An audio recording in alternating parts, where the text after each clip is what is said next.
மூட்டு அறுவை சிகிச்சைகள் இதெல்லாம் நடக்குது. ஸோ இதையெல்லாம் தவிர்க்கிறதுக்கு நம்ம வந்து ஒரு ஏஜுக்கு மேலேயே வந்து நம்ம உடல்நிலையை நம்ம எப்படி வச்சுக்கிட்டா நல்ல ஒரு எலும்பு வந்து சக்தியான எலும்பும் உறுதியான மசிலும் நமக்கு பில்ட் ஆகுங்கிறத பார்ப்போம். ஒன்று வந்து எக்ஸசைஸ். ஒரு 40லேருந்து 45 நிமிஷம் ஆச்சு நல்ல எக்ஸசைஸ் பண்ணணும். எக்ஸசைஸ் பண்ணிவிட்டு ஸ்ட்ரெச்சிங் எக்ஸசைஸ்ன்னு சொல்லிட்டு கையை காலை நல்லா ஆட்டி நீட்டி கொடுக்கணும். ஸோ அப்போ இந்த மாதிரி எக்ஸசைஸை வந்து ஒன்று ஸ்ட்ரெச்சிங் மாதிரி பண்ணிங்கன்னா உங்களுக்கு கால் இருக்கக்கூடிய நரம்புகள், அப்புறம் வந்து தசைகள், அப்புறம் எலும்புகள் இதெல்லாம் வந்து சரியான விதத்தில் வந்து ஆக்டிவேட் ஆகும். நல்லா வந்து ஆக்சிஜன் ஏற்றம் அடைகிறதுக்கும் சக்தி கிடைக்கிறதுக்கும் இரத்த ஓட்டம் கிடைக்கிறதுக்கும் அது உதவும். நம்பர் 2, நம்ம சூரிய ஒளி தான் விட்டமின் டி கிடைக்கிறதுக்கு முக்கியமான காரணம். ஸோ விட்டமின் டி வந்து கிடைக்கலினா நம்ம உடலில் வந்து எலும்புகளும் தசைகளும் சக்தி உள்ளதாகவும் பலமுள்ளதாகவும் இருக்காது. அதுக்கு என்ன பண்ணணும்னா 10லேருந்து ஒரு 15 நிமிஷம் ஆச்சு சூரிய ஒளியில் நம்ம நிற்கணும், அல்லது சூரிய ஒளி நம்ம உடம்புல படணும். அதுக்கு உள்ளேயே வீட்டுக்குள்ளேயே வேலை பார்க்குறவங்களோ அல்லது ஆஃபீஸில் மட்டுமே இருக்கக்கூடியவங்க ஒரு 10-15 நிமிஷம் வெயிலில் தன்னை எக்ஸ்போஸ் பண்ணிக்கிறது விட்டமின் டி. 3 வந்து பால் சார்ந்த பொருட்களை வந்து அதிகமாக எடுத்துக்கணும்.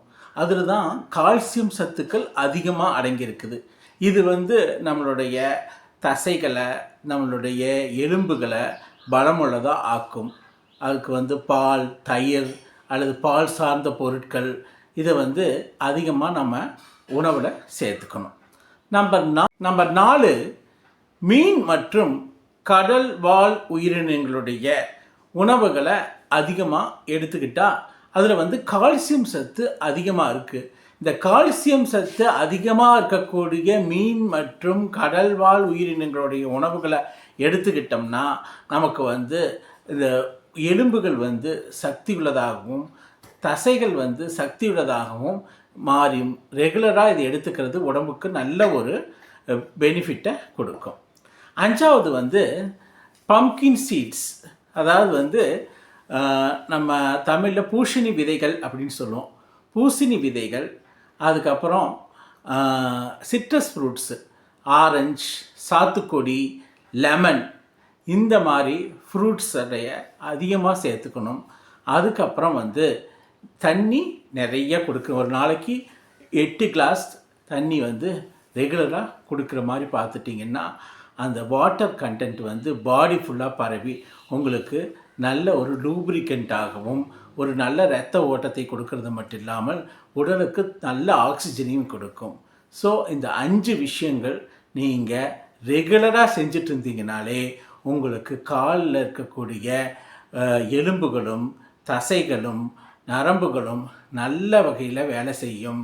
இந்த எக்ஸசைஸில் ஆரம்பித்து, சூரிய ஒளியில் ஆரம்பித்து, மீன் உணவில் ஆரம்பித்து, பால் உணவுகளில் ஆரம்பித்து, அதுக்கப்புறம் வந்து ஆரஞ்சு, சாத்துக்கொடி, இது எல்லாத்தையும் சேர்ந்து கலவையாக செஞ்சுட்டு உங்கள் உடம்பை வந்து எப்போவுமே மூவ் பண்ணிகிட்டே இருந்தீங்கன்னாலும் எக்ஸசைஸ் ரெகுலராக பண்ணிகிட்டு இருந்தீங்கன்னா நாள்பட்ட கால் வலியோ நாள்பட்ட கால் தொந்தரவோ மூட்டு அறுவை சிகிச்சையான பல விஷயங்கள் எல்லாம் நடக்காமல் நீங்கள் வந்து உடம்பை நல்ல விதமாக பார்த்துக்க முடியும்.